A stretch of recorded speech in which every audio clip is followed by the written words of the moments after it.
Treasure Island by Robert Louis Stevenson. Part 6. Captain Silver. Chapter 28. In the enemy's camp. The red glare of the torch, lighting up the interior of the blockhouse, showed me the worst of my apprehensions realised. The pirates were in possession of the house and stores. There was the cask of cognac, there were the pork and bread, as before, and what tenfold increased my horror, not a sign of any prisoner. I could only judge that all had perished, and my heart smote me sorely that I had not been there to perish with them. There were 6 of the buccaneers all told, not another man was left alive.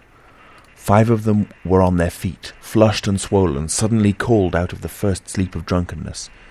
The 6th had only risen upon his elbows. He was deadly pale, and the blood-stained bandage around his head told that he had recently been wounded, and still more recently dressed. I remembered the man who had been shot and had run back among the woods in the great attack, and doubted not that this was he. The parrot sat, preening her plumage on Long John's shoulder. He himself, I thought, looked somewhat paler and more stern than I was used to. He still wore the fine broadcloth suit in which he had fulfilled his mission, but it was bitterly the worse for wear, daubed with clay and torn with the sharp briars of the wood. "So," said he, "here's Jim Hawkins, shiver my timbers, dropped in like a... Well, come, I take that friendly." And thereupon he sat down across the brandy cask and began to fill a pipe.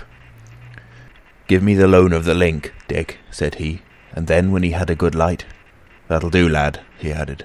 "Stick the glim in the wood heap. And you, gentlemen, bring yourselves too. You needn't stand up for Mr. Hawkins. He'll excuse you, you may lay to that. And so, Jim," stopping the tobacco, "here you were, and quite a pleasant surprise for poor old John.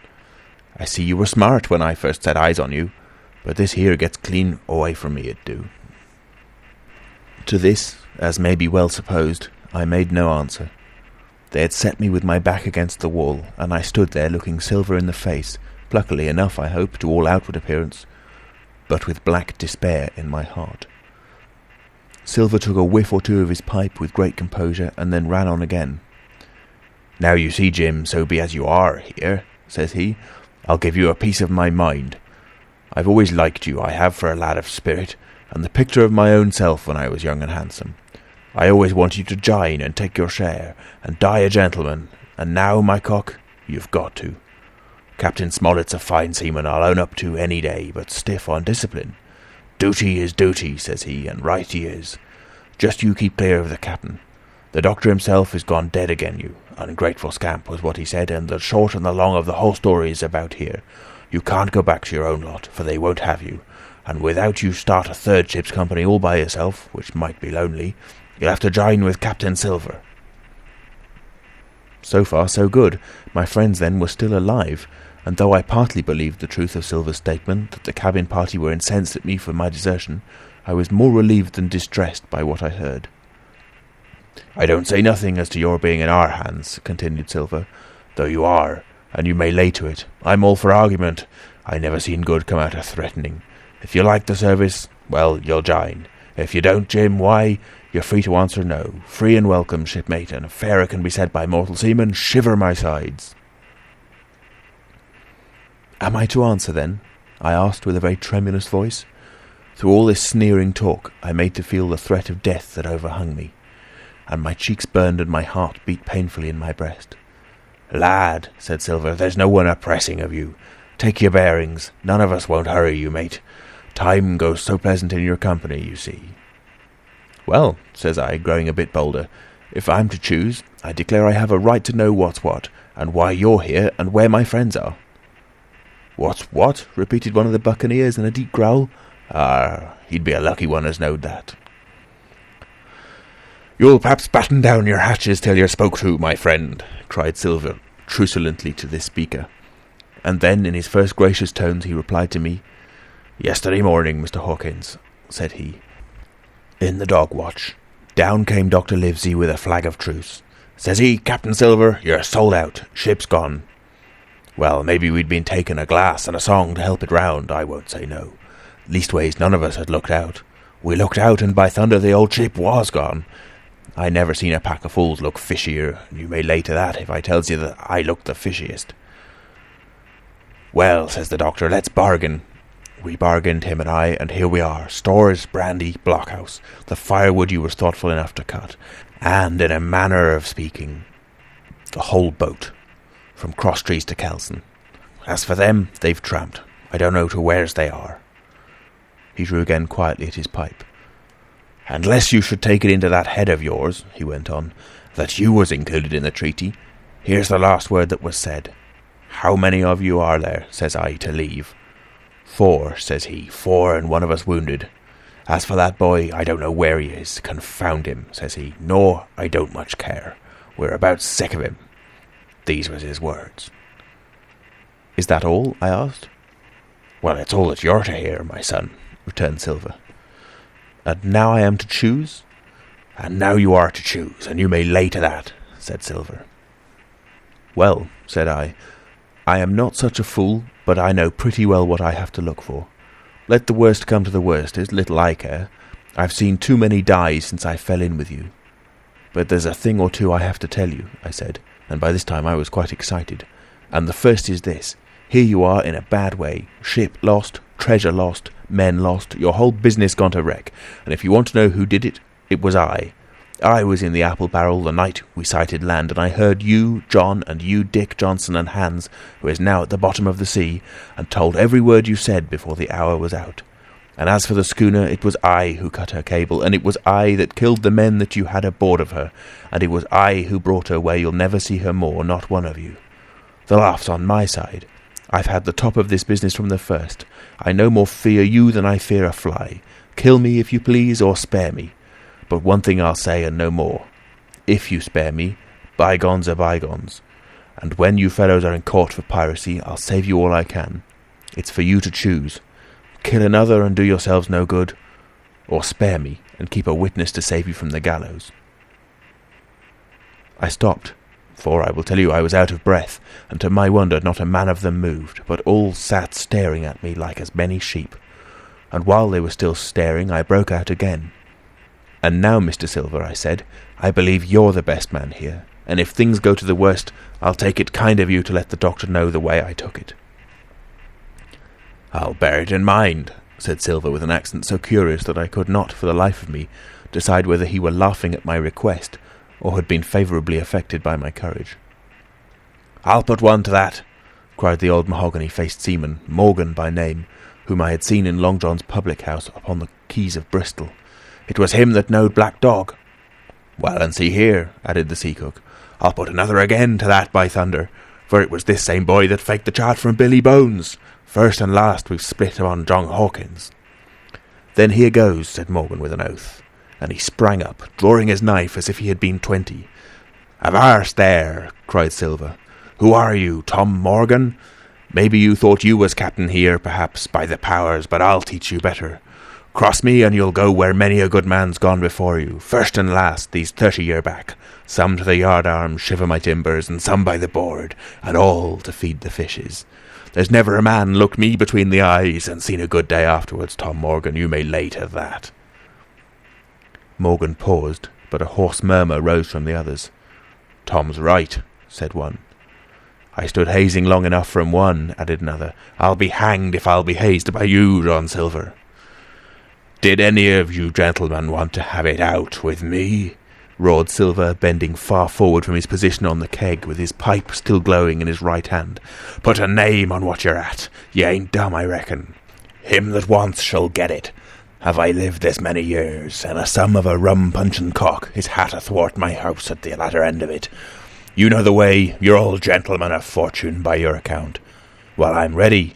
Take a cutlass, him that dares, and I'll see the colour of his inside, crutch and all, before that pipe's empty. Not a man stirred. Not a man answered. That's your sort, is it? He added, returning his pipe to his mouth. Well, you're a gay lot to look at, anyway. Not much worth to fight, you ain't. Perhaps you can understand King George's English. I'm captain here by 'lection. I'm captain here because I'm the best man by a long sea mile. You won't fight as gentlemen of fortune should, then by thunder you'll obey, and you may lay to it. I like that boy now. I never seen a better boy than that. He's more a man than any pair of rats of you in this here house, and what I say is this. Let me see him that'll lay a hand on him. That's what I say, and you may lay to it." There was a long pause after this. I stood straight up against the wall, my heart still going like a sledgehammer, but with a ray of hope now shining in my bosom. Silver leant back against the wall, his arms crossed, his pipe in the corner of his mouth, as calm as though he had been in church. Yet his eye kept wandering furtively, and he kept the tail of it on his unruly followers. They, on their part, drew gradually together towards the far end of the blockhouse, and the low hiss of their whispering sounded in my ear continuously like a stream. One after another they would look up, and the red light of the torch would fall for a second on their nervous faces. But it was not towards me. It was towards Silver that they turned their eyes. "You seem to have a lot to say," remarked Silver, spitting far into the air. "Pipe up and let me hear it, or lay to." "Ax your pardon, sir," returned one of the men. "You're pretty free with some of the rules. Maybe you'll kindly keep an eye upon the rest. This crew's dissatisfied. This crew don't vally bullying like a marlin spike. This crew has its rights like other crews. I'll make so free as that, and by your own rules I take it we can talk together. I ask your pardon, sir, acknowledging you for to be captain at the moment, but I claim my right and steps outside for a council." And with an elaborate sea salute, this fellow, a long, ill-looking, yellow-eyed man of 35, stepped coolly towards the door and disappeared out of the house. One after another the rest followed his example, each making a salute as he passed, each adding some apology. "According to the rules," said one. "Forecastle council," said Morgan. And so, with one remark or another, all marched out and left Silver and me alone with the torch. The sea cook instantly removed his pipe. "Now look you here, Jim Hawkins," he said with a steady whisper that was no more than audible. "You're within half a plank of death, and what's alongside worse, of torture. They're going to throw me off. But you mark, I stand by you through thick and thin. I didn't mean to. No, not till you spoke up. I was about desperate to lose that much blunt and be hanged into the bargain. But I see you as the right sort. I says to myself, you stand by Hawkins, John, and Hawkins'll stand by you.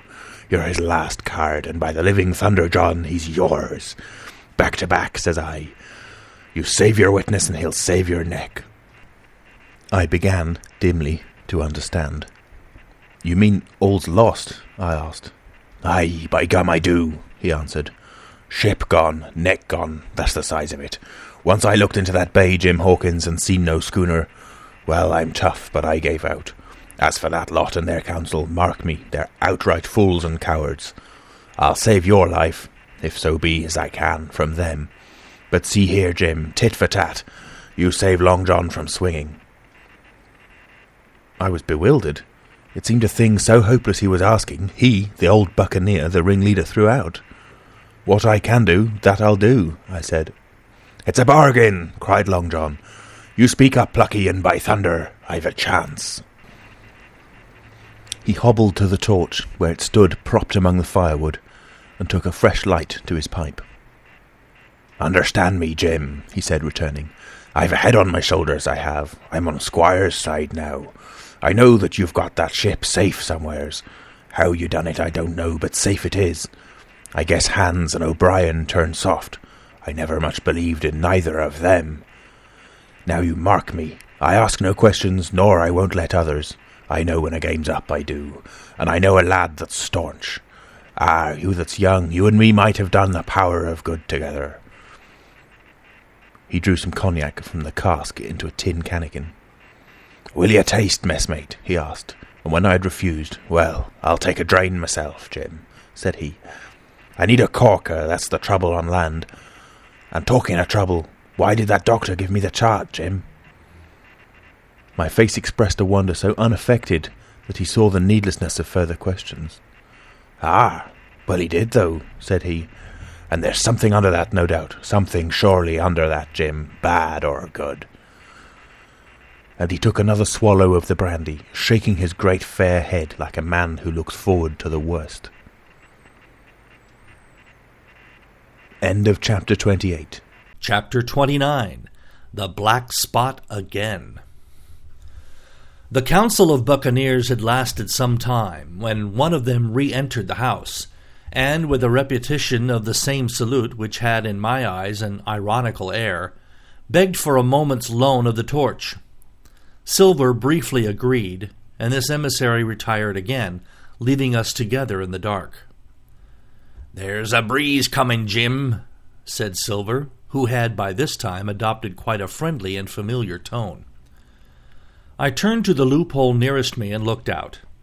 The embers of the great fire had so far burned themselves out and now glowed so low and duskily that I understood why these conspirators desired a torch. About halfway down the slope to the stockade, they were collected in a group.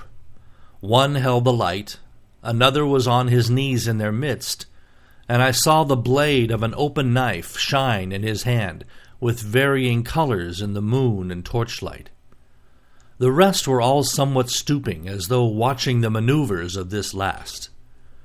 I could just make out that he had a book, as well as a knife in his hand, and was still wondering how anything so incongruous had come in their possession, when the kneeling figure rose once more to his feet, and the whole party began to move together towards the house. "Here they come," said I, and I returned to my former position, for it seemed beneath my dignity that they should find me watching them. "Well, let 'em come, lad, let 'em come," said Silver cheerfully. "I've still a shot in my locker."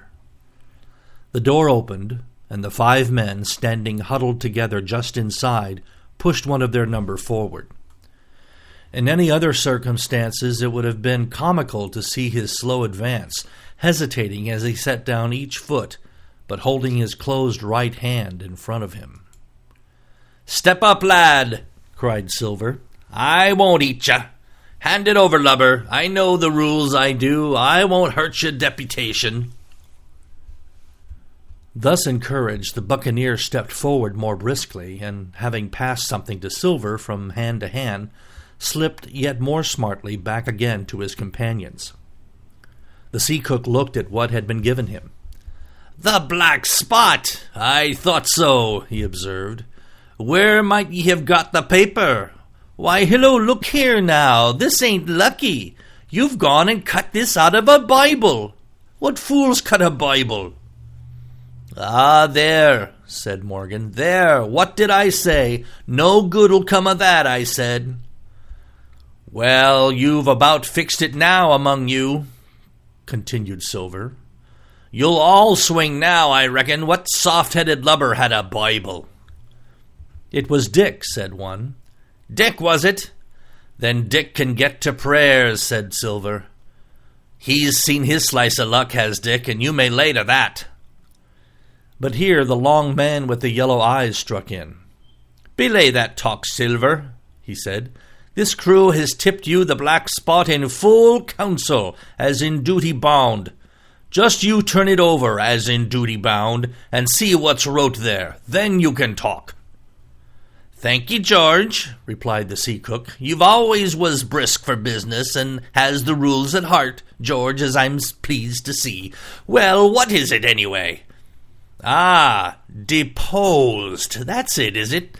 Very pretty wrote, to be sure. Like print, I swear. Your hand a right, George? Why, you was getting quite a leading man in this here crew. You'll be captain next, I shouldn't wonder. Just oblige me with that torch again, will you? This pipe don't draw." "Come now," said George, "you don't fool this crew no more. You're a funny man by your account, but you're over now, and you'll maybe step down off that barrel and help vote." "I thought you said you knowed the rules," returned Silver contemptuously. "Leastways, if you don't, I do, and I wait here, and I'm still your captain, mind, till you outs with your grievances, and I reply. In the meantime, your Black Spot ain't worth a biscuit. After that, we'll see." "Oh, replied George. "You don't be under no kind of apprehension. We're all square, we are. First, you've made a hash of this cruise. You'll be a bold man to say no to that. Second, you let the enemy out of this here trap for nothing. Why did they want out? I don't know, but it's pretty plain they wanted it. Third, you wouldn't let us go with them upon the march. Oh, we see through you, John Silver. You want to play booty, that's what's wrong with you. And then, fourth, there's this here boy." "Is that all?" asked Silver quietly. "Enough, too," retorted George. "We'll all swing and sun-dry for your bungling." "Well, now, look here, I'll answer these 4 pints, one after another I'll answer 'em. I made a hash of this cruise, did I? Well, now, you all know what I wanted, and you all know if that had been done, that we'd have been aboard the Hispaniola this night as ever was, every man of us alive and fit and full of good plum duff, and the treasure in the hold of her, by thunder. Well, who crossed me? Who forced my hand as was the lawful captain? Who tipped me the black spot the day we landed and began this dance? Ah, it's a fine dance, I'm with you there, and looks mighty like a hornpipe in a rope's end at Execution Dock by London town it does. But who done it? Why, it was Anderson and Hans and you, George Merry, and you're the last above board of that same meddlin' crew, and you have the Davy Jones insolence to up and stand for captain over me, you that sank the lot of us? By the powers! But this tops the stiffest yarn to nothing." Silver paused, and I could see by the faces of George and his late comrades that these words had not been said in vain. "That's for number 1, cried the accused, wiping the sweat from his brow, for he had been talking with a vehemence that shook the house. "Why, I give you my word, I'm sick to speak to you. You've neither sense nor memory, and I leave it to fancy where your mother's was that let you come to sea. See, gentlemen of fortune, I reckon tailors is your trade." "Go on, John," said Morgan. "Speak up to the others." "Ah, the others," returned John. "They're a nice lot, ain't they? You say this cruise is bungled? Ah, by gum, if you could understand how bad it's bungled, you would see. We're that near the gibbet that my neck's stiff with thinking on it. You've seen 'em, maybe, hanged in chains, birds about 'em, seamen pining 'em out as they go down with the tide. 'Who's that?' says one. 'That? Why, that's John Silver. I knowed him well,' said another. And you can hear the chains a-jangle as you go about and reach for the other buoy. Now that's about where we are, every mother's son of us, thanks to him and Hans and Anderson and other ruination fools of you. And if you want to know about number 4, and that boy, why, shiver me timbers, isn't he a hostage? Are we a-going to waste a hostage? No, not us. He might be our last chance, and I wouldn't wonder. Kill that boy? Not me, mates. And number 3, well, there's a deal to say to number 3. Maybe you don't count it nothing to have a real college doctor to see you every day. You, John, with your head broke.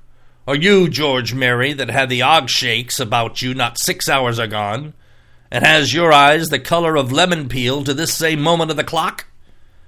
And maybe, perhaps, you didn't know there was a consort coming either. But there is, and not so long till then. And we'll see who'll be glad to have a hostage when it comes to that. And as for number 2, and why I made a bargain, well, you came crawling on your knees to me to make it. On your knees you came. You was downhearted, and you'd have starved, too, if I hadn't. But that's a trifle. You look there, that's why. And he cast down upon the floor a paper that I instantly recognized. None other than the chart on yellow paper with the 3 red crosses that I had found in the oilcloth at the bottom of the captain's chest. Why the doctor had given it to him was more than I could fancy. But if it were inexplicable to me, the appearance of the chart was incredible to the surviving mutineers. They leaped upon it like cats upon a mouse. It went from hand to hand, one tearing it from another, and by the oaths and the cries and the childish laughter with which they accompanied their examination, you would have thought not only were they fingering the very gold, but were at sea with it, besides, in safety. "Yes," said one, "that's flint, sure enough. J.F., and a score below, with the clove hitched to it, so he done ever." "Mighty pretty," said George, "but how are we to get away with it, and us no ship?" Silver suddenly sprang up, and supporting himself with a hand against the wall.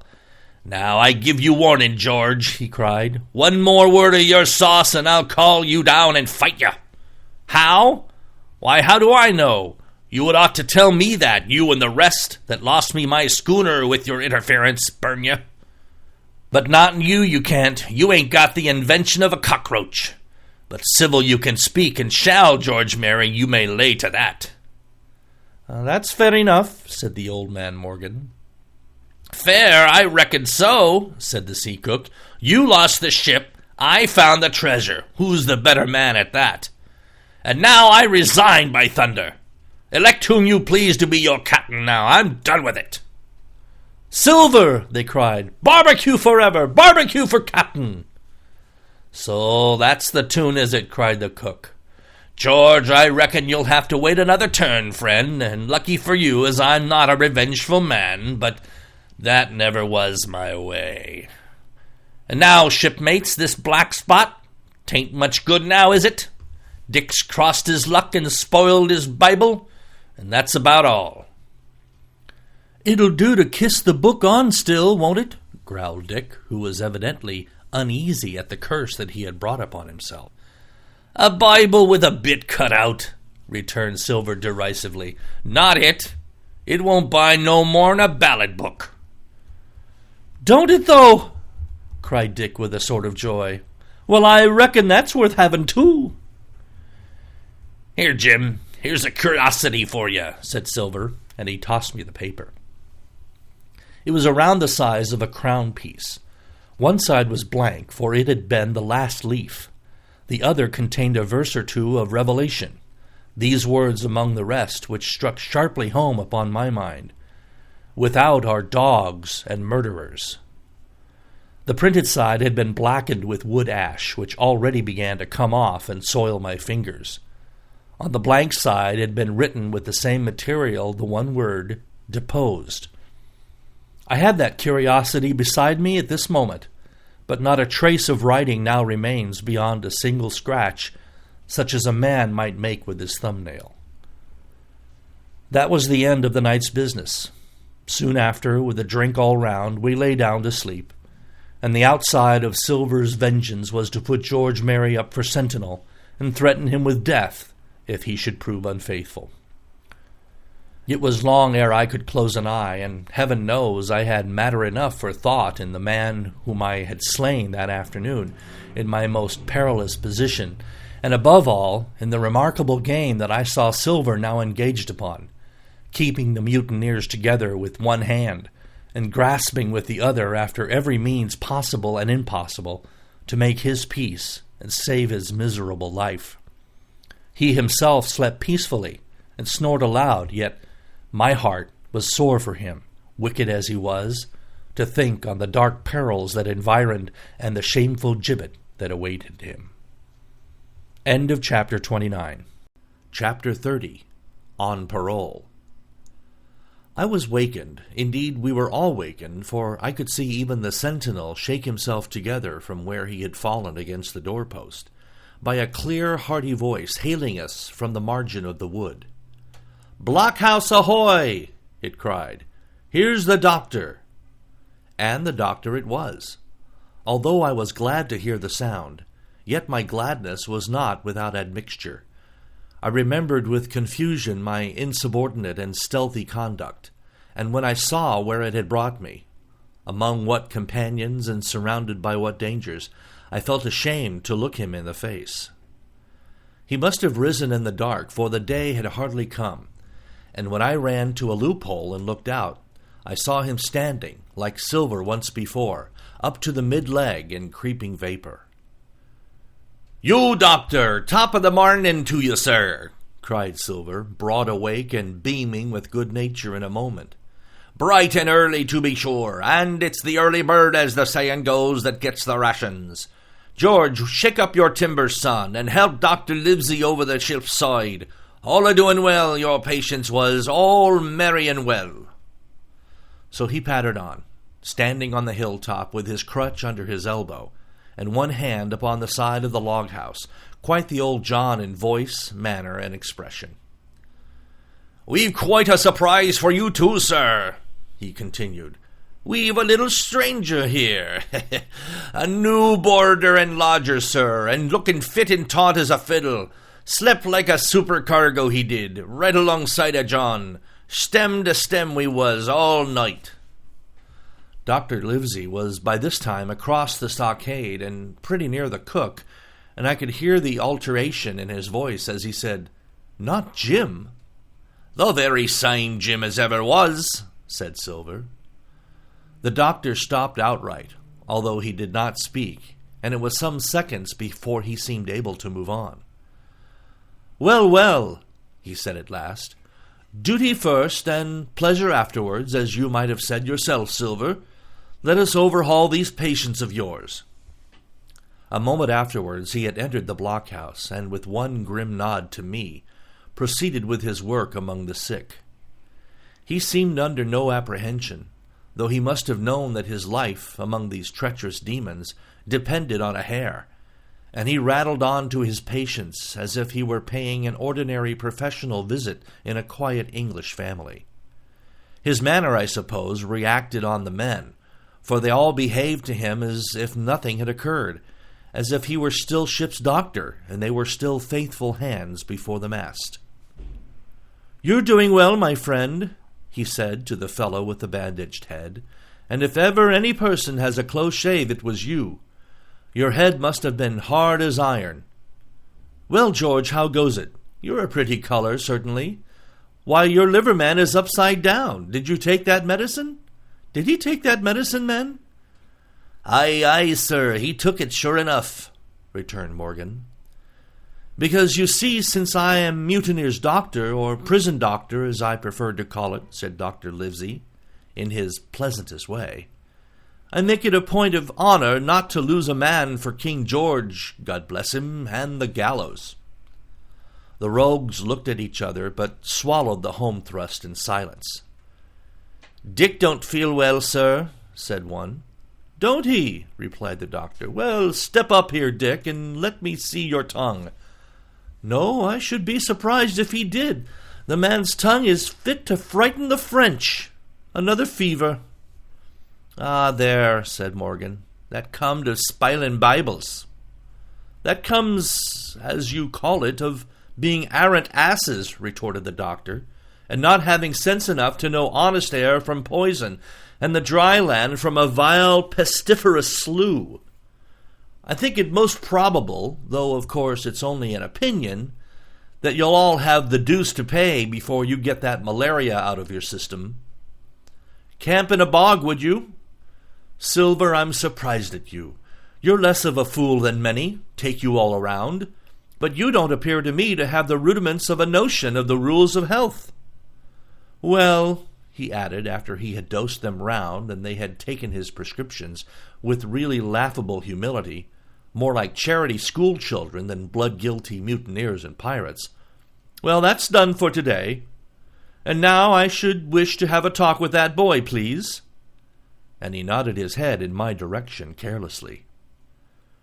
George Merry was at the door, spitting and spluttering over some bad-tasted medicine. But at the first word of the doctor's proposal, he swung round with a deep flush and cried, "No!" and swore. Silver struck the barrel with his open hand. "Silence!" he roared, and looked about him positively like a lion. "Doctor," he went on in his usual tones, "I was a-thinking of that, knowing as how you had a fancy for the boy. We're all humbly grateful for your kindness, and as you see, puts faith in you, and takes the drugs down like that much grog. And I take it I've found your way as'll suit all. Hawkins, will you give me your word of honour as a young gentleman, for a young gentleman you are, although poor born, your word of honour not to slip your cable?" I readily gave the pledge required. "Then, Doctor," said Silver, "you just step outside of that stockade, and once you're there I'll bring the boy down on the inside, and I reckon you can yarn through the spars. Good day to you, sir, and all of our duties to the squire and Captain Smollett." The explosion of disapproval, which nothing but Silver's black looks had restrained, broke out immediately the doctor had left the house. Silver was roundly accused of playing double, of trying to make a separate peace for himself, of sacrificing the interests of his accomplices and victims, and, in one word, of the identical exact thing that he was doing. It seemed to me so obvious in this case that I could not imagine how he was to turn their anger. But he was twice the man the rest were, and his last night's victory had given him a huge preponderance on their minds. He called them all the fools and dotes you can imagine, said it was necessary that I should talk to the doctor, fluttered the charts in their very faces, asked them if they could afford to break the treaty that very day they were bound to treasure hunting. "No, by thunder!" he cried. "It's us must break the treaty when the time comes. Until then I'll gammon that doctor, if I have to ile his boots with brandy." And then he bade them to get the fire lit, and stalked out upon his crutch, with his hand on my shoulder, leaving them in a disarray, and silenced by his volubility rather than convinced. "Slow, lad, slow," he said. "They might round upon us in a twinkle of an eye if we was seen to hurry." Very deliberately, then, did we advance across the sand to where the doctor awaited us on the other side of the stockade, and as soon as we were within easy speaking distance, Silver stopped. "You'll make a note of this here also, Doctor," he said, "and the boy'll tell you how I saved his life, and were deposed for it too, and you may lay to that. Doctor, when a man steering as near the wind as me, playing chuck farthing with the last breath in his body, like, you wouldn't think it too much, mayhap, to give him one last good word. You'll please bear in mind that it's not my life only now, it's that boy's into the bargain, and you'll speak me fair, Doctor, and give me a bit of hope to go on for the sake of mercy." Silver was a changed man once he was out there and had his back to his friends in the blockhouse. His cheeks seemed to have fallen in, his voice trembled. Never was a soul more dead in earnest. "Why, John, you're not afraid?" asked Dr. Livesey. "Doctor, I'm no coward, no, not I, not so much," and he snapped his fingers. "If I was, I wouldn't say it. But I'll own up fairly, I've the shakes upon me for the gallows. You're a good man and a true, I never seen a better man. And you'll not forget what I done good, not any more than you'll forget the bad, I know. And I step aside, see here, and leave you and Jim alone. And you'll put that down for me too, for it's a long stretch, is that." So saying, he stepped back a little way until he was out of earshot, and there sat down upon a tree stump and began to whistle, spinning round now and again upon his seat so as to command a sight sometimes of me and the doctor, and sometimes of his unruly ruffians as they went to and fro in the sand between the fire, which they were busily rekindling, and to the house from which they brought forth pork and bread to make the breakfast. "So, Jim," said the doctor sadly, "here you are. As you have brewed, so shall you drink, my boy. Heaven knows I cannot find it in my heart to blame you, but this much I will say, be it kind or unkind. When Captain Smollett was well, you dared not have gone off, and when he was ill and couldn't help it, by George, it was downright cowardly." I will own that I here began to weep. "Doctor," I said, "you might spare me. I have blamed myself enough. My life's forfeit anyway, and I should have been dead by now if Silver hadn't stood for me. And, Doctor, believe this, I can die, and I dare say I deserve it, but what I fear is torture. If they come to torture me, Jim—" The doctor interrupted, and his voice was quite changed. Jim, I can't have this. Whip over, and we'll run for it." "Doctor," said I passed my word." I know," he cried. "We can't help that, Jim, now. I'll take it on my shoulders. Holus bolus, blame and shame, my boy. But stay here, I cannot let you. Jump! One jump and you're out, and we'll run for it like antelopes." "No," I replied. "You know right well you wouldn't do the same yourself. Neither you nor squire nor captain, and no more will I. Silver trusted me. I passed my word, and back I go. But, doctor, you did not let me finish.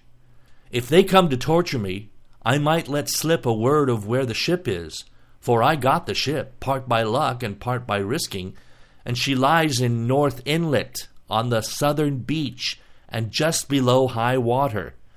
At half tide she must be high and dry." "The ship!" exclaimed the doctor.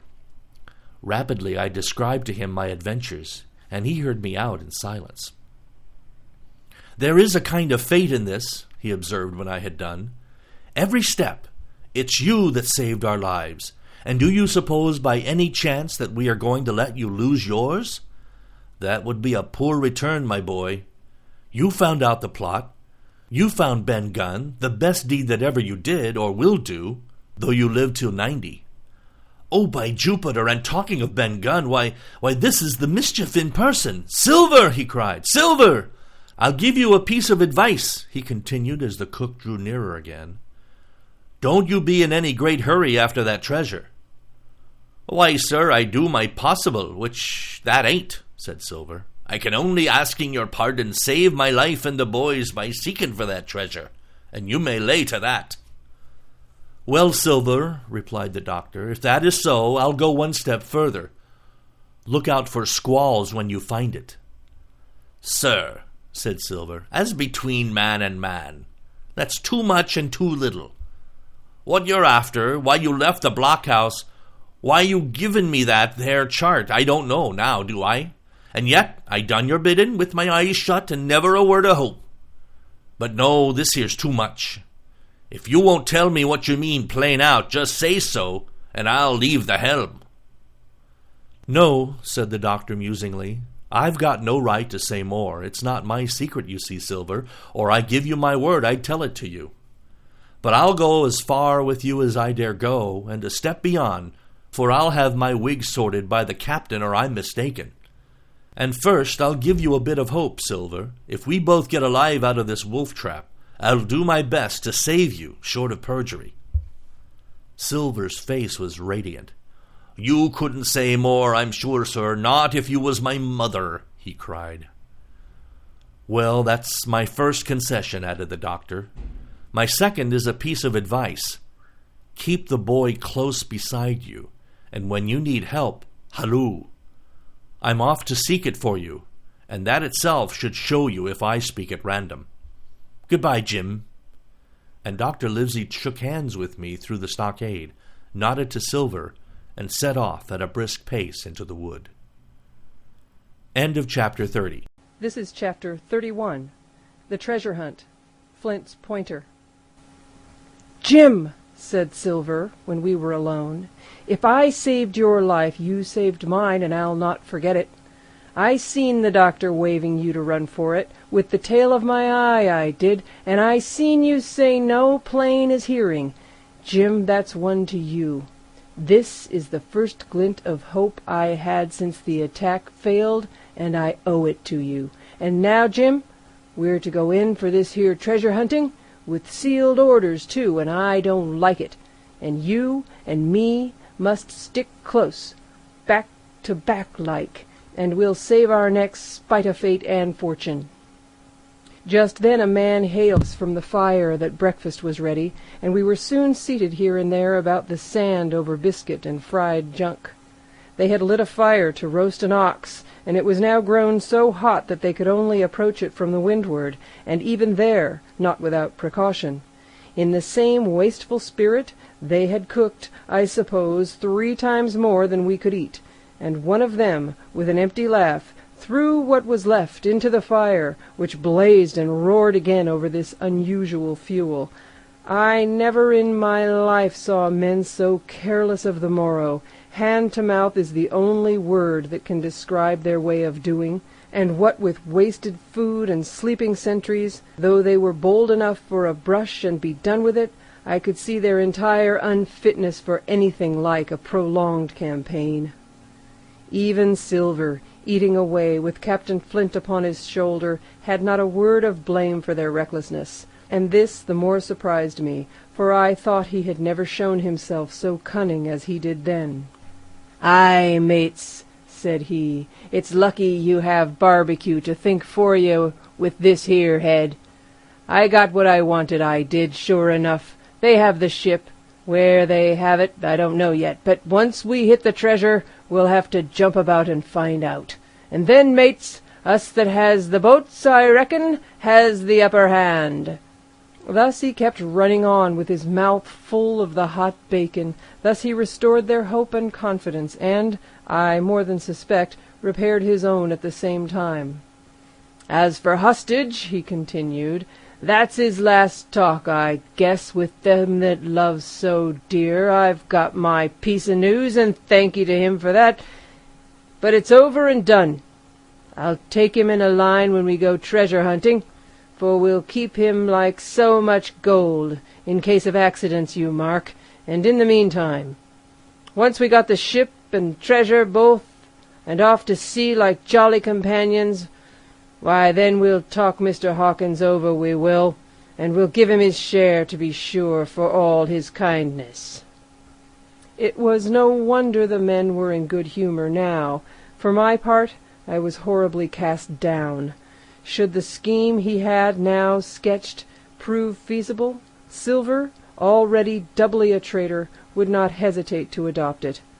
He had still a foot in either camp, and there was no doubt he would prefer wealth and freedom with the pirates to a bare escape from hanging, which was the best he had to hope on our side. Nay, and even if things so fell out that he was forced to keep his faith with Dr. Livesey, even then what danger lay before us! What a moment that would be when the suspicions of his followers turned to certainty, and he and I should have to fight for dear life, he a cripple and I a boy, against 5 strong and active seamen. Add to this double apprehension the mystery that still hung over the behaviour of my friends, their unexplained desertion of the stockade, their inexplicable cession of the chart, or harder still to understand, the doctor's last warning to Silver, "Look out the squalls when you find it," and you will readily believe how little taste I found in my breakfast, and with how uneasy a heart I set forth behind my captors on the quest for treasure. We made a curious figure, had anyone been there to see us, all in soiled sailor clothes, and all but me armed to the teeth. Silver had 2 guns slung about him, one before and one behind, besides the great cutlass at his waist, and a pistol in each pocket of his square-tailed coat. To complete this strange appearance, Captain Flint sat perched upon his shoulder, and gabbling odds and ends of purposeless sea-talk. I had a line about my waist, and followed obediently after the sea-cook, who held the loose end of the rope, now in his free hand, now between his powerful teeth. For all the world I was led like a dancing bear. The other men were variously burthened, some carrying picks and shovels, for that had been the very first necessary they brought ashore from the Hispaniola, others laden with pork, bread, and brandy for the midday meal. All the stores, I observed, came from our stock, and I could see the truth of Silver's words the night before. Had he not struck a bargain with the doctor, he and his mutineers, deserted by the ship, must have been driven to subsist on clear water and the proceeds of their hunting. Water would have been little to their taste. A sailor is not usually a good shot, and besides all that, when they were so short of eatables, it was not likely they would be very flush of powder. Well, thus equipped, we all set out, even the fellow with the broken head, who certainly should have kept in shadow, and straggled, one after another, to the beach, where the 2 gigs awaited us. Even these bore trace of the drunken folly of the pirates, one in a broken thwart, and both in their muddy and unbaled condition. Both were to be carried along with us for the sake of safety, and so, with our numbers divided between them, we set forth upon the bosom of the anchorage. As we pulled over, there was some discussion on the chart. The Red Cross was, of course, far too large to be a guide, and the terms of the note on the back, as you will hear, admittedly of some ambiguity. They ran, the reader may remember, thus: Tall tree, spy-glass shoulder, bearing a point to the N of NNE, Skeleton Island, ESE, and by E, 10 feet. A tall tree was thus the principal mark. Now, right before us the anchorage was bounded by a plateau from 200 to 300 feet high, adjoining on the north the sloping southern shoulder of the Spy-glass, and rising again toward the south to the rough, cliffy eminence called Mizzenmast Hill. The top of the plateau was dotted thickly with pine trees of varying height. Every here and there one of a different species rose 40 or 50 feet clear above its neighbors, and which of these was the particular tall tree of Captain Flint could only be decided on the spot and by readings of the compass. Yet, although that was the case, every man on board the boats had picked a favourite of his own. Ere we were halfway over, Long John alone, shrugging his shoulders and bidding them wait till they were there. We pulled easily by Silver's directions, not to weary the hands prematurely, and after quite a long passage landed at the mouth of the second river, that which runs down a woody cleft of the Spy-glass. Thence, bending to our left, we began to ascend the slope towards the plateau. At the first outset, heavy, miry ground and a matted, marish vegetation greatly delayed our progress, but by little and little the hill began to steepen and become stony underfoot, and the wood to change its character and to grow in a more open order. It was, indeed, a most pleasant portion of the island that we were now approaching. A heavy-scented broom and many flowering shrubs had almost taken the place of grass. Thickets of green nutmeg trees were dotted here and there with the red columns and the broad shadow of the pines, and the first mingled their spice with the aroma of the others. The air, besides, was fresh and stirring, and this, under the sheer sunbeams, was a wonderful refreshment to our senses.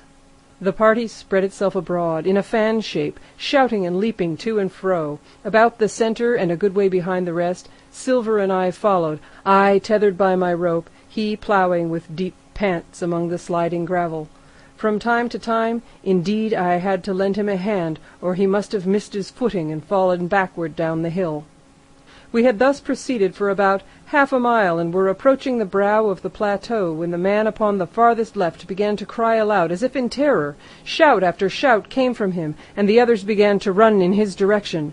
"He can't have found the treasure," said old Morgan, hurrying past us from the right, "for that's clean atop." Indeed, we found when we also reached the spot it was something very different. At the foot of a pretty big pine, and involved in a green creeper, which had even partly lifted some of the smaller bones, a human skeleton lay, with a few shreds of clothing on the ground. I believe a chill struck for a moment to every heart. "He was a seaman," said George Merry, who, bolder than the rest, had gone up close and was examining the rags of clothing. "Leastways, this is good sea cloth." "Aye, aye," said Silver, "like enough. You wouldn't look to find a bishop here, I reckon. But what sort of a way is that for bones to lie? 'Tain't in nature." Indeed, on a second glance, it seemed impossible to fancy that the body was in a natural position. But for some disarray, the work perhaps of the birds that had fed upon him, or of the slow-growing creeper that had gradually enveloped his remains, the man lay perfectly straight, his feet pointing in one direction, his hands raised above his head like a diver's, pointing directly in the opposite. "I've taken a notion into my old numbskull," observed Silver. "Here's the compass. There's the tip-top point to Skeleton Island sticking out like a tooth. Just take a bearing, will you, along the line of them bones." It was done. The body pointed straight in the direction of the island, and the compass read duly, E-S-E, and by E. "I thought so," cried the cook. This here is a pointer. Right up there is our line for the Pole Star and the jolly dollars. But by thunder, if it don't make me cold inside to think of Flint. This was one of his jokes, and no mistake. Him and these 6 was alone here. He killed 'em every man, and this one he hauled here and laid down by compass. Shiver me timbers! Their long bones, and the hair's been yellow. Aye, that would be Allardyce. You mind Allardyce, Tom Morgan?" "Aye, aye," returned Morgan. "I mind him. He owed me money, he did, and took my knife ashore with him." "Speaking of knives," said another, "why don't we find his'n lying around? Flint weren't the man to pick a seaman's pocket, and the birds, I guess, would leave it be." "By the powers, that's true!" cried Silver. "There ain't a thing left here," said Mary, still feeling around among the bones. "Not a copper doit, or a baccy box. It don't look natural to me."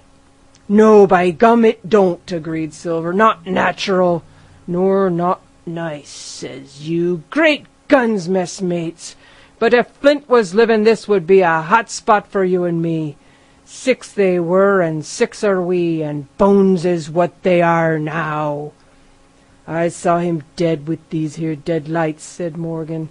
"Billy took me in. There he laid with penny pieces on his eyes." "Dead eye, sure enough. He's dead and gone below," said the fellow with the bandage. "But if ever a spirit walked, it would be Flint's. Dear heart, but he died bad, did Flint." "Aye, that he did," observed another. "Now he raged, and now he hollered for the rum, and now he sang. 15 men were his only song mates, and I tell ye true, I never rightly liked to hear it since. It was main hot, and the windy was open, and I hear that old song comin' out as clear, and the death haul on the man already." "Come, come," said Silver, "stow this talk. He's dead, and he don't walk, that I know, leastways he won't walk by day. And you may lay to that. Care killed a cat. Fetch a head for the doubloons." We started, certainly, but in spite of the hot sun and the staring daylight, the pirates no longer ran separate and shouting through the wood, but kept side by side and spoke with bated breath. The terror of the dead buccaneer had fallen on their spirits. End of chapter 31. This is chapter 32, The Treasure Hunt, The Voice Among the Trees. Partly from the damping influence of this alarm, partly to rest Silver and the sick folk, the whole party sat down as soon as they had gained the brow of the ascent. The plateau being somewhat tilted towards the west, this spot on which we had paused commanded a wide prospect on either hand. Before us, over the tree-tops, we beheld the Cape of the Woods, fringed with surf. Behind, we looked not only down upon the anchorage and Skeleton Island, but saw, clear across the Spit and the eastern lowlands, a great field of open sea upon the east. Sheer above us rose the spy-glass, here dotted with single pines, there black with precipices. There was no sound but that of the distant breakers mounting from all round, and the chirp of countless insects in the brush. Not a man, not a sail upon the sea. The very largeness of the view increased the sense of solitude. Silver, as he sat, took certain bearings with his compass. "There are 3 tall trees," said he, "about in the right line from Skeleton Island. Spyglass shoulder, I take it, means that lower point there. It's child's play to find the stuff now. I've half a mind to dine first." "I don't feel sharp," growled Morgan. "Thinking of Flint, I think it were as done me." "Ah, well, my son, if you praise your stars he's dead," said Silver. "He were an ugly devil," cried a third pirate with a shudder. "That blue in the face, too." "That was how the rum took him," added Mary. "Blue! Well, I reckon he was blue. That's a true word." Ever since they had found the skeleton and got upon this train of thought, they had spoken lower and lower, and they almost had got to whispering by now, so that the sound of their talk hardly interrupted the silence of the wood. All of a sudden, out of the middle of the trees in front of us, a thin, high, trembling voice struck up the well-known air and words, 15 men on a dead man's chest, yo-ho-ho, and a bottle of rum. I never have seen men more dreadfully affected than the pirates. The colour went from their 6 faces like enchantment. Some leaped to their feet, some clawed hold of others. Morgan grovelled on the ground. "It's Flint, by—" cried Mary. The song had stopped as suddenly as it began, broken off, you would have said, in the middle of a note, as though someone had laid his hand upon the singer's mouth. Coming through the clear, sunny atmosphere among the green tree-tops, I thought it had sounded airily and sweetly, and the effect on my companions was the stranger. "Come," said Silver, struggling with his ashen lips to get the word out. "This won't do. Stand by to go about. This is a rum start, and I can't name the voice, but it's someone skylarking, someone that's flesh and blood, and you may lay to that." His courage had come back as he spoke, and some of the colour to his face along with it. Already the others had begun to lend an ear to this encouragement, and were coming a little to themselves, when the same voice broke out again, not this time singing, but in a faint, distant hail that echoed yet fainter among the clefts of the spy-glass. "Darby Mcgraw!" it wailed, for that is the word that best describes the sound. "Darby Mcgraw! Darby Mcgraw!" Again and again, and then rising a little higher, and with an oath that I leave out, "Fetch after the rum, Darby!" The buccaneers remained rooted to the ground, their eyes starting from their heads. Long after the voice had died away, they still stared in silence, dreadfully, before them. "That fixes it!" gasped one. "Let's go!" "They were his last words," moaned Morgan. "His last words above board." Dick had his Bible out and was praying volubly. He had been well brought up, had Dick, before he came to sea and fell among bad companions. Still, Silver was unconquered. I could hear his teeth rattle in his head, but he had not yet surrendered. "Nobody in this here island ever heard of Darby," he muttered. "Not one but us that's here." And then, making a great effort, "Shipmates," he cried, "I'm here to get that stuff, and I'll not be beat by man or devil. I never was afeard of Flint in his life, and by the powers I'll face him dead. There's 700,000 not a quarter mile from here. When did ever a gentleman of fortune show his stern to that much dollars for a boozy old seaman with a blue mug, and him dead too?" But there was no sign of reawakening courage in his followers, rather indeed of growing terror at the irreverence of his words. "Belay there, John," said Mary. "Don't you cross a spirit." And the rest were all too terrified to reply. They would have run away severally had they dared, but fear kept them together, and kept them close by John, as if his daring helped them. He, on his part, had pretty well fought his weakness down. "Spirit? Well, maybe," he said, "but there's one thing not clear to me. There was an echo. Now, no man ever seen a spirit with a shadow. Well, then what's he doing with an echo to him? I should like to know. That ain't in nature, surely." This argument seemed weak enough to me, but you can never tell what will affect the superstitious, and to my wonder, George Merry was greatly relieved. "Well, that's so," he said. "You've a head upon your shoulders, John, and no mistake. 'Bout, shipmates! This here crew is on a wrong tack, I do believe, and, come to think of it, it was like Flint's voice, I grant you, but not just so clear away like it after all. It was liker somebody else's voice now. It was liker—" "By the powers, Ben Gunn!" roared Silver. "Aye, and so it were," cried Morgan, springing on his knees. "Ben Gunn it were." "It don't make much odds do it now?" asked Dick. "Ben Gunn's not here in the body any more'n Flint." But the older hands greeted this remark with scorn. "Why, nobody minds Ben Gunn," cried Mary. "Dead or alive, nobody minds him." It was extraordinary how their spirits had returned, and how the natural colour had revived in their faces. Soon they were chatting together, with intervals of listening, and not long after, hearing no further sound, they shouldered the tools and set forth again. Mary walking first, with Silver's compass to keep them on the right line with Skeleton Island.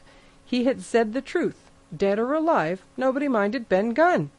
Dick, alone, still held his Bible, and looked around him as he went, with fearful glances. But he found no sympathy, and Silver even joked him on his precautions. "I told ye," said he, "I told ye had spiled your Bible. If it ain't no good to swear by, what do you suppose a sperrit would give for it? Not that!" And he snapped his big fingers, halting a moment on his crutch. But Dick was not to be comforted. Indeed, it was soon plain to me that the lad was falling sick, hastened by heat, exhaustion, and the shock of his alarm. The fever, predicted by Dr. Livesey, was evidently growing swiftly higher. It was fine open walking here upon the summit. Our way lay a little downhill, for, as I have said, the plateau tilted toward the west.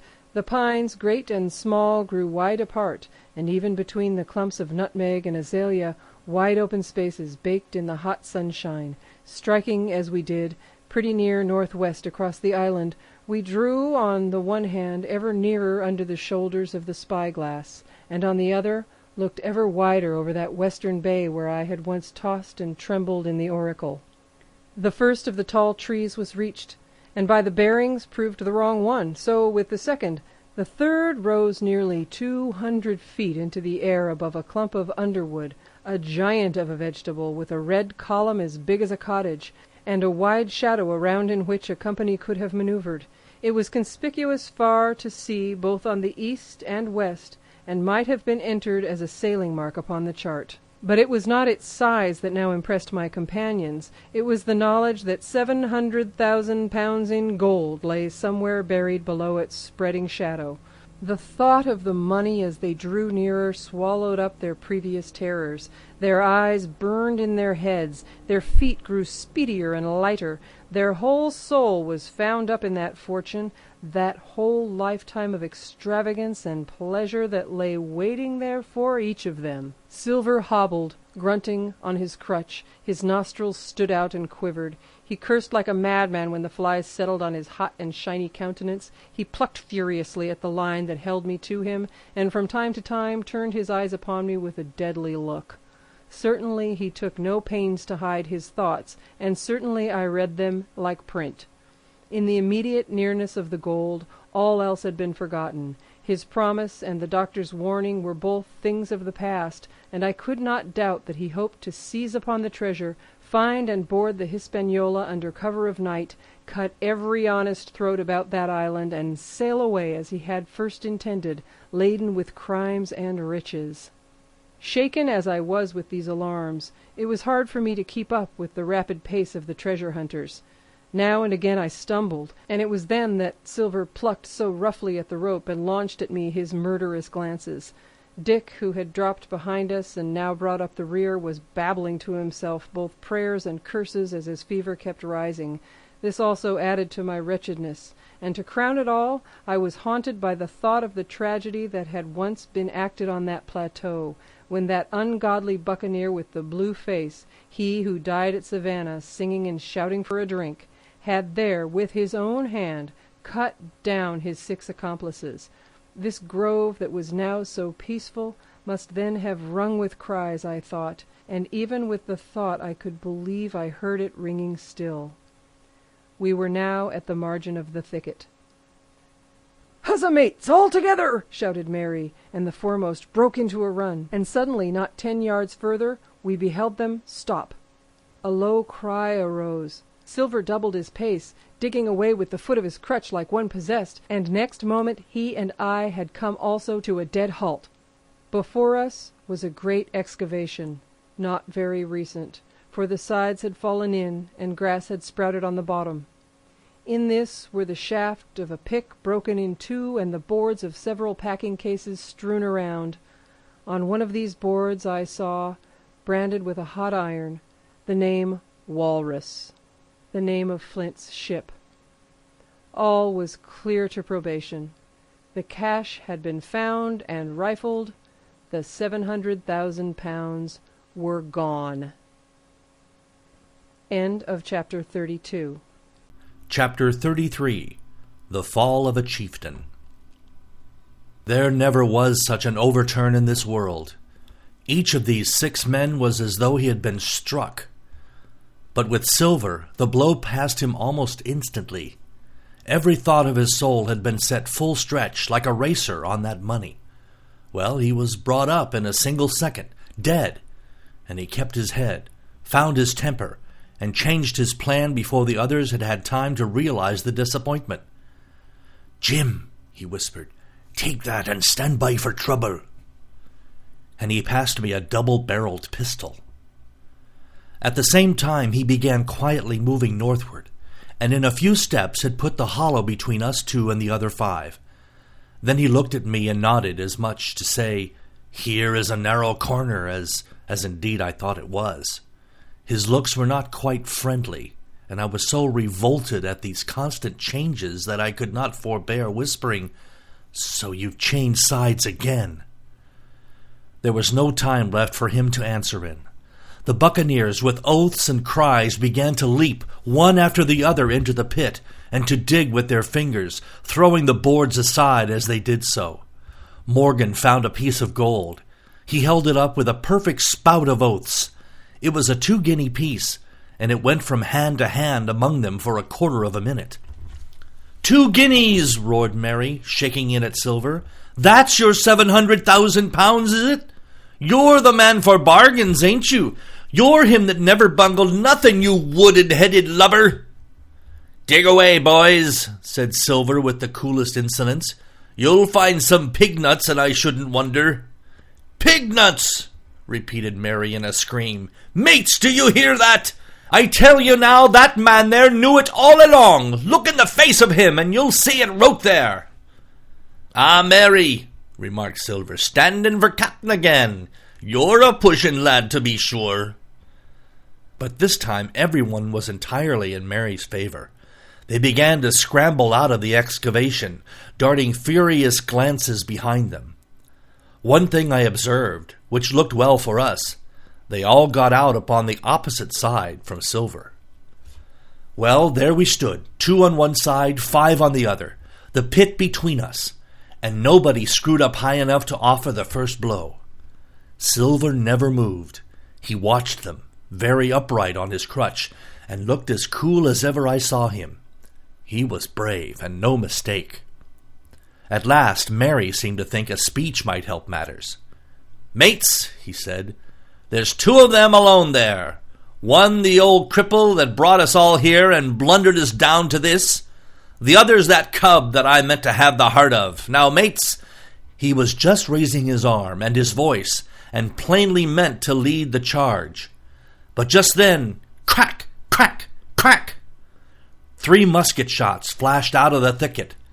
Mary tumbled head foremost into the excavation. The man with the bandage spun round like a teetotum and fell all his length upon his side, where he lay dead, but still twitching, and the other 3 turned and ran for it with all their might. Before you could wink, Long John had fired 2 barrels of a pistol into the struggling Mary, and as the man rolled up his eyes at him in the last agony, "George," said he, "I reckon I settled you." At that same moment, the doctor, Gray, and Ben Gunn joined us, with smoking muskets, from among the nutmeg trees. "Forward!" cried the doctor. "Double quick, my lads! We must head 'em off the boats!" And we set off at a greater pace, sometimes plunging through the bushes to the chest. I tell you, but Silver was anxious to keep up with us. The work that man went through, leaping on his crutch until the muscles of his chest were fit to burst, was work no sound man ever equaled, and so thinks the doctor. As it was, he was already 30 yards behind us and on the verge of strangling when we reached the brow of the slope. "Doctor!" he hailed. "See there! No hurry!" Sure enough, there was no hurry. In a more open part of the plateau, we could see the 3 survivors still running in the same direction as they had started, right for the mizzenmast hill. We were already between them and the boats, and so we sat, 4 of us, down to breathe, while Long John, mopping his face, came slowly up with us. "Thank ye kindly, Doctor," says he. "You came in at about the nick, I guess, for me and Hawkins. And so it's you, Ben Gunn," he added. "Well, you're a nice one to be sure." "I'm Ben Gunn, I am," replied the Maroon, wriggling like an eel in his embarrassment. "And," he added after a long pause, "how do, Mr. Silver? Pretty well, I think ye, says you." Ben, murmured Silver, "to think as you've done me." The doctors sent back Grey for one of the pickaxes deserted in their flight by the mutineers, and then as we proceeded leisurely downhill to where the boats were lying, related in a few words what had taken place. It was a story that profoundly interested Silver, and Ben Gunn, the half-idiot Maroon, was the hero from beginning to end. Ben, in his long, lonely wanderings about the island, had found the skeleton. It was he that had rifled it. He had found the treasure. He had dug it up. It was the haft of his pickaxe that lay broken in the excavation. He had carried it on his back in many weary journeys, from the foot of the tall pine to a cave he had on the two-pointed hill at the northeast angle of the island, and there it had lain stored in safety since 2 months before the arrival of the Hispaniola. When the doctor had wormed this secret from him on the afternoon of the attack, and when next morning he saw the anchorage deserted, he had gone to Silver, given him the chart, which was now useless, given him the stores, for Ben Gunn's cave was well supplied with goat's meat salted by himself, given anything and everything to get a chance of moving in safety from the stockade to the two-pointed hill, there to be clear of malaria and keep a guard upon the money. "As for you, Jim," he said, "it went against my heart, but I did what I thought best for those who had stood by their duty, and if you were not one of these, whose fault was it?" That morning, finding that I was to be involved in the horrid disappointment he had prepared for the mutineers, he had run all the way to the cave, and leaving the squire to guard the captain, had taken Grey and the Maroon and started making the diagonal across the island to be at hand beside the pine.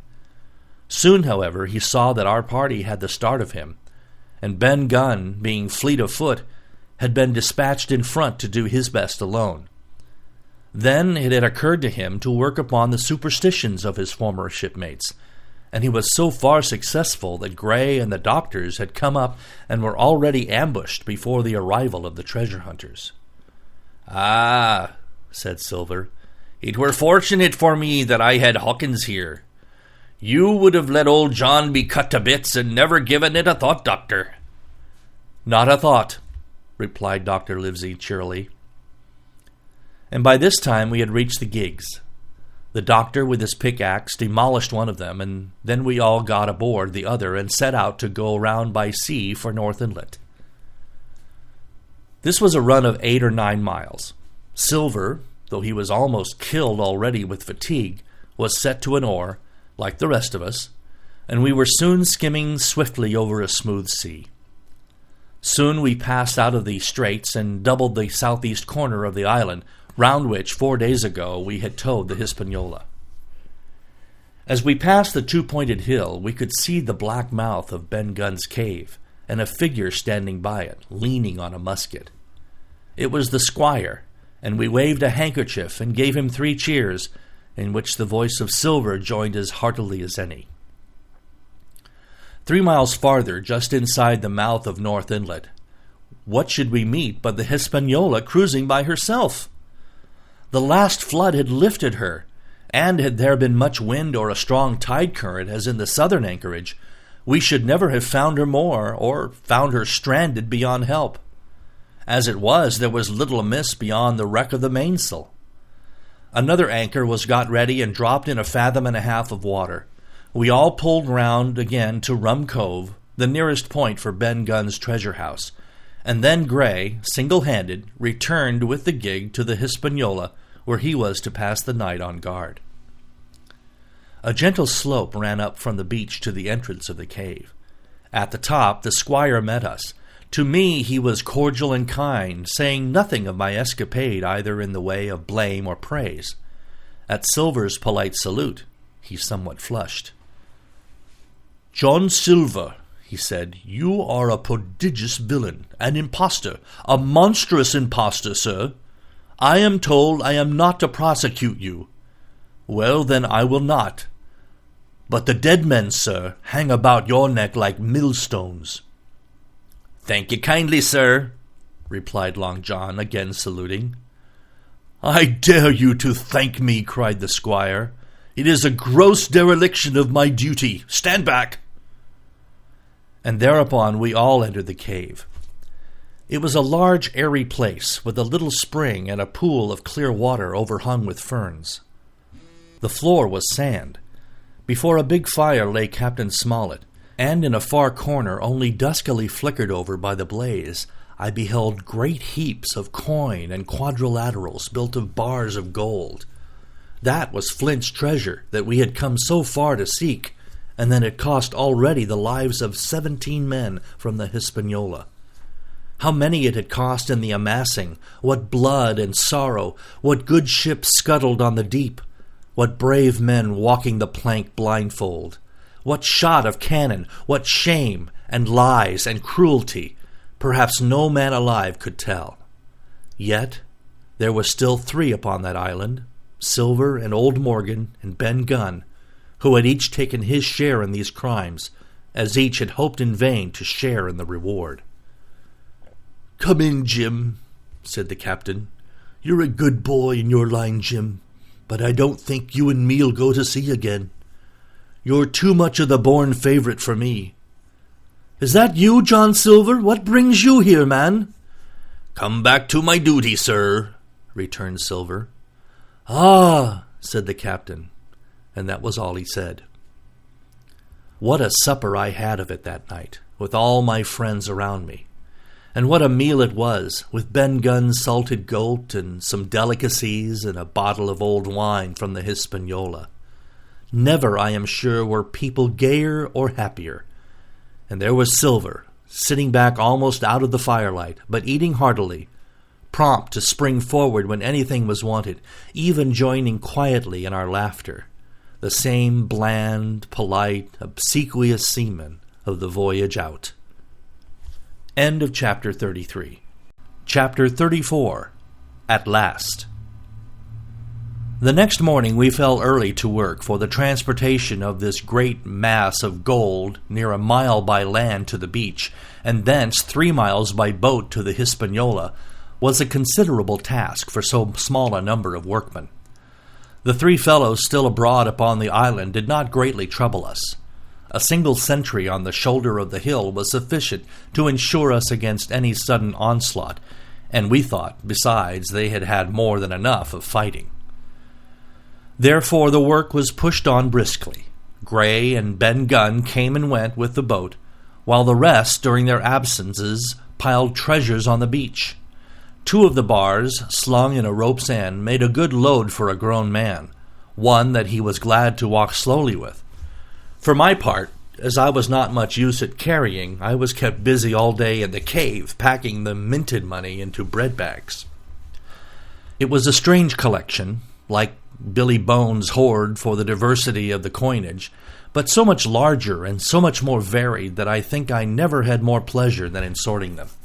English, French, Spanish, Portuguese, Georges and Louises, doubloons and double guineas, and morteres and sequins, the pictures of all the kings of Europe for the last 100 years, strange oriental pieces stamped with what looked like wisps of string or bits of spider's web, round pieces, square pieces, and pieces bored through the middle, as if to wear round your neck.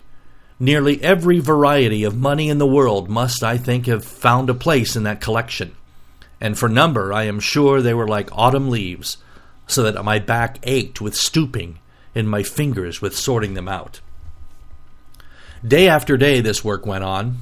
By every evening a fortune had been stowed aboard, but there was another fortune waiting for the morrow, and all this time we heard nothing of the 3 surviving mutineers. At last, I think it was on the 3rd night, the doctor and I were strolling on the shoulder of the hill where it overlooks the lowlands of the isle, when, from out of the thick darkness below, the wind brought us a noise between shrieking and singing. It was only a snatch that reached our ears, followed by the former silence. "Heaven forgive them," said the doctor. "'Tis the mutineers." "All drunk, sir," struck in the voice of Silver from behind us. Silver, I should say, was allowed his entire liberty, and in spite of daily rebuffs, seemed to regard himself once more as quite a privileged and friendly dependent. Indeed, it was remarkable how well he bore these slights, and with what unwearying politeness he kept on trying to ingratiate himself with all. Yet I think none treated him better than a dog, unless it was Ben Gunn, who was still terribly afraid of his old quartermaster, or myself, who had really something to thank him for. Although for that matter, I suppose, I had reason to think even worse of him than anyone else, for I had seen him meditating a fresh treachery upon the plateau. Accordingly, it was pretty gruffly that the doctor answered him. "Drunk or raving?" said he. "Right you were, sir," replied Silver, "and precious little odds which to you and me." "I suppose you would hardly ask me to call you a humane man," returned the doctor with a sneer, "and so my feelings may surprise you, Master Silver. But if I were sure they were raving, as I am mortally certain one at least of them is down with fever, I should leave this camp, and at whatever risk to my own carcass, take them the assistance of my skill." "Ask your pardon, sir, you would be very wrong," quoth Silver. "You would lose your precious life, and you may lay to that. I am on your side now, hand and glove, and I shouldn't wish for to see the party weakened, let alone yourself, seeing as I know what I owes you. But these men down there, they couldn't keep their word, no, not supposing they wished to, and what's more, they couldn't believe as you could." "No," said the doctor, "you're the man to keep your word, we know that." Well, that was about the last news we had of the three pirates. Only once we heard a gunshot a great way off, and supposed them to be hunting. A council was held, and it was decided that we must desert them on the island, to the huge glee, I must say, of Ben Gunn, and with the strong approval of Gray. We left a good stock of powder and shot, the bulk of the salt goat, a few medicines, and some other necessaries, tools, clothing, a spare sail, a fathom or two of rope, and by the particular desire of the doctor, a handsome present of tobacco. That was about our last doing on the island. Before that, we had got the treasure stowed and had shipped enough water and the remainder of the goat meat in case of any distress. And at last, one fine morning, we weighed anchor, which was about all that we could manage, and stood out of North Inlet, the same colours flying that the captain had flown and fought under at the palisade. The three fellows must have been watching us closer than we thought for, as we soon had proved. For coming through the Narrows, we had to lie very near the southern point, and there we saw all three of them, kneeling together on a spit of sand with their arms raised in supplication. It went to all our hearts, I think, to leave them in that wretched state, but we could not risk another mutiny, and to take them home for the gibbet would have been a cruel sort of kindness. The doctor hailed them and told them of the stores we had left, and where they were to find them. But they continued to call us by name and appeal to us, for God's sake, to be merciful, and not leave them to die in such a place. At last, seeing the ship still bore on her course, and was now swiftly drawing out of earshot, one of them, I know not which it was, leaped to his feet with a hoarse cry, whipped his musket to his shoulder, and sent a shot whistling over Silver's head and through the mainsail. After that, we kept under cover of the bulwarks, and when next I looked out, they had disappeared from the spit, and the spit itself had almost melted out of sight in the growing distance. That was at least the end of that. And before noon, to my inexpressible joy, the highest rock of Treasure Island had sunk into the blue round of sea. We were so short of men that everyone on board had to bear a hand, only the captain lying on a mattress in the stern and giving his orders, for though greatly recovered, he was still in want of quiet. We laid her head for the nearest port in Spanish America, for we could not risk the voyage home without fresh hands, and as it was, what with the baffling winds and a couple of fresh gales, we were all worn out before we reached it. It was just at sundown when we cast anchor in a most beautiful landlocked gulf, and were immediately surrounded by shore boats full of Negroes and Mexican Indians and half-bloods selling fruits and vegetables and offering to dive for bits of money. The sight of so many good-humored faces, especially the blacks, the taste of the tropical fruits, and above all, the lights that began to shine in the town made a most charming contrast to our dark and bloody sojourn on the island, and the doctor and the squire, taking me along with them, went ashore to pass the early part of the night. Here they met the captain of an English man-of-war, fell in talk with him, went on board his ship, and, in short, had so agreeable a time that day was breaking when we came alongside the Hispaniola. Ben Gunn was on the deck alone, and as soon as we came on board, he began, with wonderful contortions, to make us a confession. Silver was gone. The Maroon had connived at his escape in a shore boat some hours ago, and he now assured us that he only done so to preserve their lives, which would certainly have been forfeit if that man with the one leg that stayed aboard. But this was not all. The sea cook had not gone empty-handed. He had cut through a bulkhead unobserved and had removed one of the sacks of coin, worth perhaps 300 or 400 guineas, to help him on his further wanderings. I think we were all pleased to be so cheaply quit of him. Well, to make a long story short, we got a few hands on board, made a good cruise home, and the Hispaniola reached Bristol just as Mr. Blandley was beginning to think of fitting out her consort. 5 men only of those who had sailed returned with her. Drink and the devil has done for the rest, with a vengeance, although to be sure we were not quite in so bad a case as that other ship they sang about. With 1 man of her crew alive, what put to sea with 75. All of us had an ample share of the treasure and used it wisely or foolishly according to our natures. Captain Smollett is now retired from the sea. Gray not only saved his money, but being suddenly smit with the desire to rise, also studied his profession, and he is now mate and part owner of a fine full-rigged ship, married besides, and the father of a family. As for Ben Gunn, he got £1,000, which he spent or lost in 3 weeks, or to be more exact, in 19 days, for he was back begging on the 20th. Then he was given a lodge to keep, exactly as he had feared upon the island.